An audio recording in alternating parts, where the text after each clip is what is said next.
Is it possible to turn this yellow sand land into a fertile soil? Crops like corn, tomatoes, sorghum, and sunflowers, transforming more than 200 hectares of sand dunes into an oasis, all within 6 months.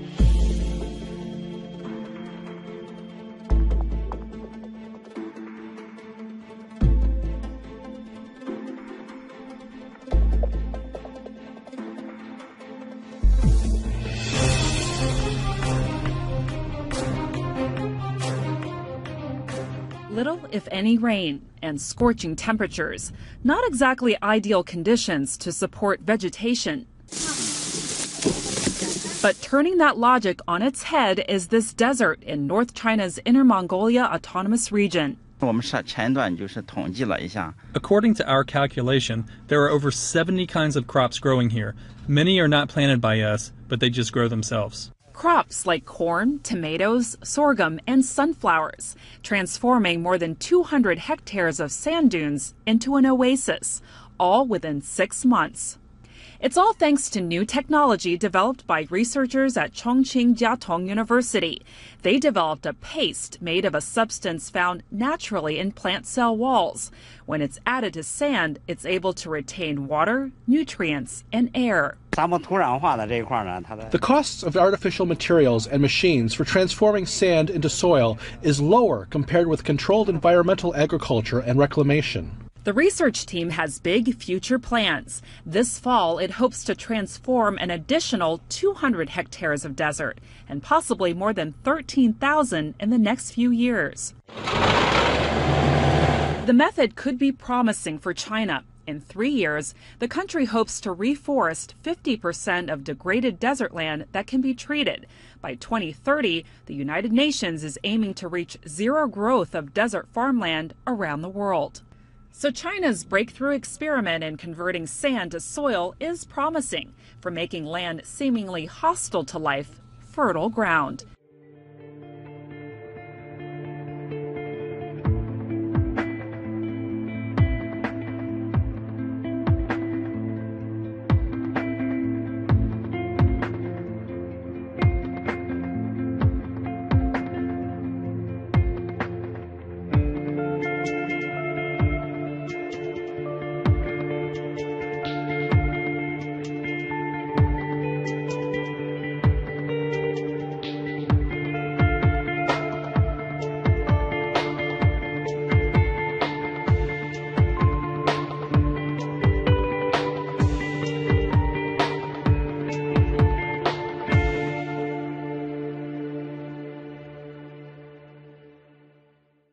Zhao lives near the desert. He has a new job working in a solar power station. For 1,000 years, there's nothing here but sand in the middle of the Kubuqi Desert. And now, this is one of the largest solar power stations in northwest China, and it only took 2 years to build this oasis here. The solar power station generates 500 million kilowatt hours every year. It also generates income for local people. We've hired local people for construction and maintenance work. They also become shareholders by leasing land to us. I used to earn 2,000 to 3,000 yuan a year. Now I get paid 48,000 yuan a year. It's a big difference. This is an example of the desert economy in Kubuqi. It's part of the efforts of a private company called E-Line to roll back desertification. The core of it is to balance the relationship between government, enterprises, farmers, and ecological environment. Raising the income of local people is vital to the success, and the environment is also benefiting. The sandstorms are much fewer, and the movement of the sand dunes has also slowed. Various ways are being developed to improve efficiency and reduce cost, like reserving 40 days of water for a tree and planting licorice that sells for around 10 yuan per kilogram in the market. The ecological management in the desert must be economical and respect nature and market rules.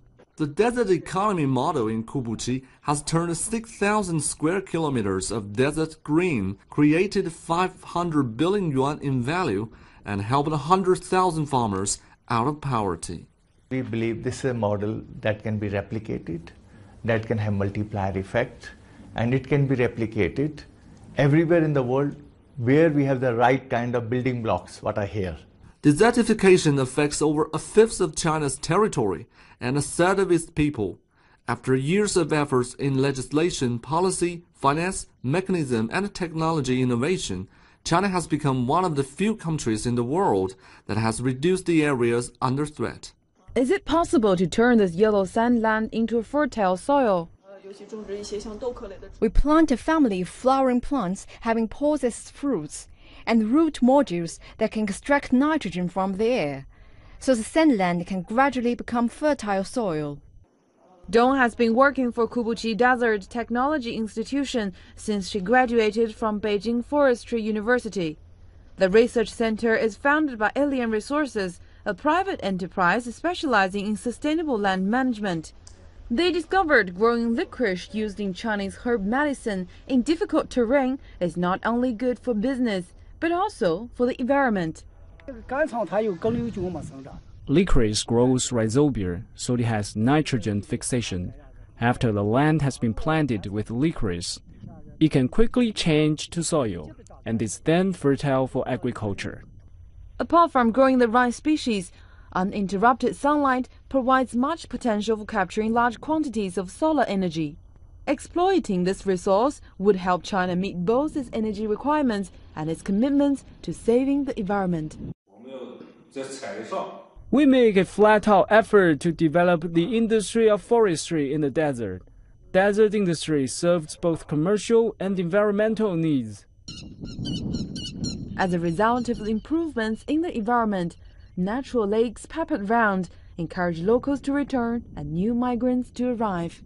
Today, hundreds of different breeds of birds have settled here. Local herdsmen call them beautiful angels and try hard to protect them, so their numbers are likely to rise in coming years. Not only the numbers of birds will continue to increase, but also the region's attractions for investors. China is boosting its efforts at preventing the spread of desert lands. Working with private companies, the work in Kubuqi Desert has become a flagship project of these efforts.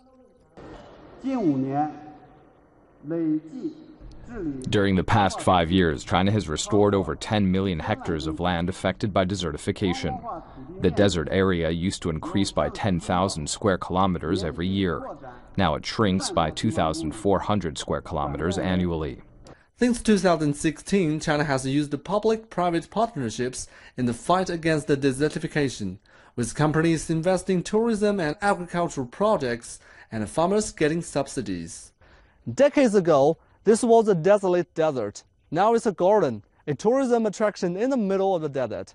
Not only it turns the land green, but it also generates income for local people so that such projects could be sustainable and expanded to more areas. China is also working with the United Nations, and efforts to control desertification has extended across the nation's border. I think in United Nations we believe this is a model that can be replicated, that can have multiplier effect, and it can be replicated everywhere in the world where we have the right kind of building blocks, what are here. Yet it is too early to declare victory. China has one of the world's largest desert areas. 1/4 of the nation's territory is affected by desertification.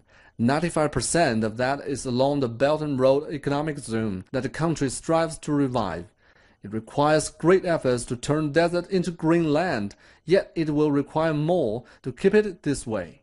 Severe desertification is also taking a toll on agricultural and economic development as encroaching sands take over more and more of China's already lacking arable land. But in a desert area in northwest China's Shanxi province, residents are fighting to balance the ecosystem for a better life. Jiang Shaoyi has the story. 10 years ago, this place was barren and full of sandstorms. But now greenery fills this place, and the deserts are becoming fertile land. Zhang Yinglong is the head of a shelter belt in Maowusu Desert of Shenmu, a remote county in Shanxi province. He's in his 50s now, and he's been trying to fix the dunes over the last 12 years. It's only with a stable soil condition that vegetation can grow well. You see the grass? It's a good example. The Shutter Belt is located on the lowest plateau in North Shanxi, and desertification is its biggest obstacle. The area covers more than 20,000 hectares, with 24 million trees to prevent more sand dunes. But he believes combating desertification is more than just planting trees. The quality of life must be taken into consideration for sustainable growth. With the gradual improvement of the ecosystem, the return of population is inevitable. Then it's necessary to provide them with enough income through our sand industry. He has persuaded farmers to grow economy-driven crops and plants, and these efforts have started to bear fruit. The red flower fields planted last year brought farmers direct earnings of 120,000 yuan and drove the local economy up by 400,000 yuan. I didn't expect to see such beautiful rapeseed flowers. I'm very shocked. Officials have also come to realize that achieving both ecological and economic benefits is a mark of development. We'll combine desertification prevention with the increase of income for farmers. Income through forestry should be about 30% of the entire income of poor households. And that will make its way to the family table. Zhang Yinglong hopes the farm won't become part of the wasteland and that its efforts will prevent people from relocating away from the grasslands. And all that might just hold back the harsh desert in the long run. 蒋绍毅 CGTN